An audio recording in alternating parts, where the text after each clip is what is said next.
I was just reminded to be thoughtful and slow when asking for donations because he needs to stay in business.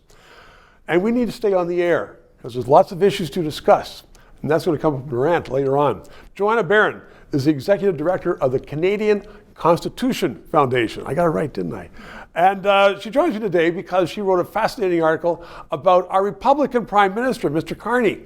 So we all saw him sitting down, like Trump, with his pen, writing these orders. We've never seen a Prime Minister do that before. I saw the Queen sign the Canadian Charter one time. What was wrong with that? Well, that's not how laws are made in this country. And from what I understand we are a Westminster-style parliamentary democracy, which means that only Parliament is supreme and can pass laws. And from what I understand, it was like a memo directing, the leader of the House to bring the bill in. But none of that, all of that gets lost in the mix. It was posturing. And it was also Mark Carney in his very natural mode. He's much more like Trump than I think he would care to admit. He is an executive. I guess as governor of the bank, both in Canada and Britain, he would sign orders like that. Yes. And he had the power to do things within that realm. Yes. So it was smoke and mirrors.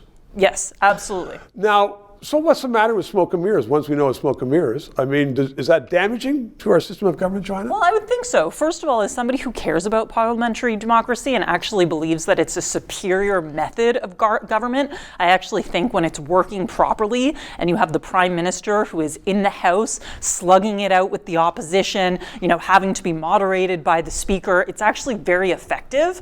It's called debate. Yes. It makes for a better product. Yeah. Instead of one person's idea when you have everybody there and you have to accommodate other reasons. Yes. Other people's views. And all of this is publicly broadcast. So the whole messy business of democracy, and nobody watches Hansard, but this stuff is clipped and it goes viral these days, and that's actually very healthy. And in that column, and I talked about a really, I think, prescient book from about 10 years ago called The Once and Future King, written by an American who said Westminster democracy is superior because the head of state is basically a jug-eared clown, right?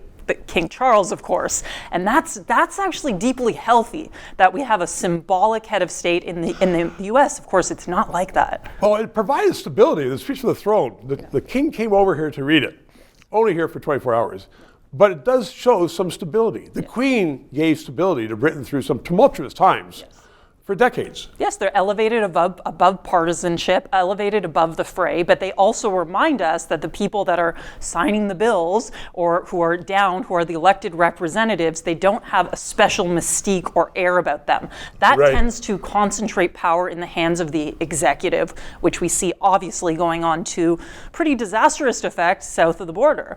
Exactly. So good for you for standing up for democracy, for parliamentarian government. I think it's an important lesson, so thanks for coming in. See you, Joy.